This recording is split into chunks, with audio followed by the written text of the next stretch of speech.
A new cybersecurity tool to bypass multi-factor authentication.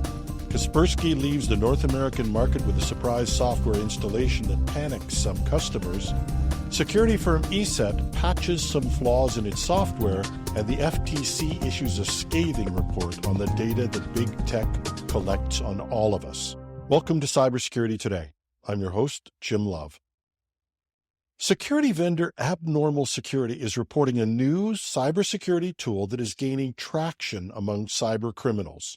The tool, called Evilginx, is being used to bypass multi-factor authentication, MFA, in attacks targeting major email providers like Gmail, Outlook, and Yahoo. Evilginx operates as a man-in-the-middle proxy, intercepting and manipulating traffic between users and legitimate websites. This allows the attackers to steal login credentials, session cookies, and other sensitive information, even when multi-factor authentication is in place. The tool is typically used as this attacker-in-the-middle AITM phishing campaigns. In these attacks, cybercriminals set up fake websites mirroring legitimate ones. When users enter their login information and MFA token, Evilginx captures this data and forwards it to the real site in real time. Now, what makes Evilginx particularly dangerous is its ability to capture the session cookies. These cookies validate a user's session after MFA is completed, allowing the attackers to bypass the extra step entirely. The open-source nature of Evilginx has contributed to its popularity among cybercriminals. Some are even offering it as a service to others who lack the technical skills to configure it themselves. One notable user of Evilginx is the Star Blizzard APT group linked to Russia's Federal Security Service. They've employed the tool in spear phishing campaigns targeting high-profile individuals and organizations. Cybersecurity experts warn that traditional defenses included in basic MFA may no longer be sufficient against these sophisticated phishing threats. Not surprisingly, the Abnormal Security's post recommends their AI-powered solution that they say can detect and block these attacks before they reach the key users' inboxes. But whether they're the ultimate solution or not, it's clear that this threat does present a dangerous workaround to MFA, something that many of us have come to rely on as the gold standard for online security. Kaspersky, the Russian cybersecurity firm, has unexpectedly removed its antivirus software from U.S. customers' computers, replacing it with Ultra AV without any prior notification. This action follows the U.S. government's decision to add Kaspersky to its entity list and ban sales of its software from September 29, 2024. The switch, executed through an automatic software update, caught many users off guard. Some initially feared a malware infection, while others reported difficulties removing the new software. One user described the experience as, "I woke up and saw this new antivirus system on my desktop and Kaspersky was gone. I was concerned that my desktop somehow had a virus." Ultra AV, the replacement software, is owned by Pango Group, which controls multiple VPN brands. Little is known about Ultra AV's capabilities or its track record in the cybersecurity market. Kaspersky maintains this move ensures continued protection for U.S. customers. A company employee explained, "This update ensured that users would not experience a gap in protection upon Kaspersky's exit from the market."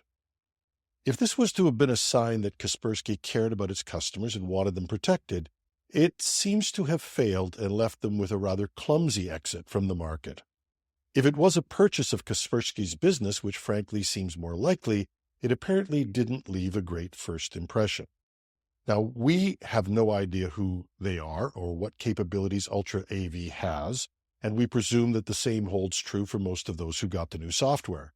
It's baffling that they would think that this most trusted relationship could be handled this way. Security software provider ESET has patched 2 local privilege escalation vulnerabilities affecting its security products on both Windows and Mac OS. These flaws could potentially allow attackers to gain unauthorized system access.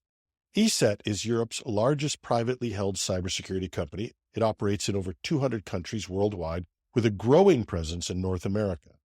ESET's flagship product is ESET Nod 32 Antivirus, which was first released for Windows in 1998. The first vulnerability, CVE 2024-7400, impacts ESET's Windows products. It could enable an attacker to delete files without proper permissions during the removal of a detected file. ESET states the vulnerability potentially allowed an attacker with an ability to execute low-privileged code on the target system to delete arbitrary files, thus escalating their privileges. ESET addressed this issue in Cleaner Module 1251, which was automatically distributed to customers. The flaw affects multiple ESET products, including Nod 32 Antivirus, Internet Security, and Endpoint Security for Windows. The second vulnerability, CVE 2024-6654, affects ESET's Mac OS products. It could allow a logged user to perform a denial-of-service attack, potentially disabling the ESET security product and causing system slowdowns. This issue has been fixed in the Cybersecurity version 7.5.74.0 and Endpoint Security for macOS version 8.0.7200.0. IT professionals should ensure that all ESET products are updated to the latest versions to mitigate these vulnerabilities. ESET reports no known public exploits of either flaw at this time. A new FTC report called A Look Behind the Screens reveals what it calls simply staggering surveillance practices by major tech companies. The study examines 9 leading social media and video streaming services: Amazon's Twitch, Meta's Facebook, Instagram, YouTube, X, formerly Twitter, Snapchat, TikTok, Discord, Reddit, and WhatsApp. According to this report, companies collect extensive personal data, far more than most people think possible, including browsing history, location, and even religious beliefs. The collection of the data is often hidden, with many using hidden pixels to track users across other websites. Some firms couldn't identify all the collected data points or third-party data sharing they do, and algorithms and AI are widely applied to user information with little oversight. The FTC strongly criticizes these practices, stating, "Predicting, shaping, and monetizing human behavior through commercial surveillance is extremely profitable." And the report highlights inadequate protections for children and teens, noting that many aren't covered by existing regulations. FTC Chair Lina Khan emphasizes the urgency for action, saying, "Our privacy cannot be the price we pay to accomplish ordinary, basic daily activities." IT professionals should prepare for new legislation on data transparency and youth protection as the FTC concludes this self-regulation is insufficient. And that's our show for today. Links to the FTC study and other details can be found with the show notes at technewsday.com. I'm your host, Jim Love. Thanks for listening.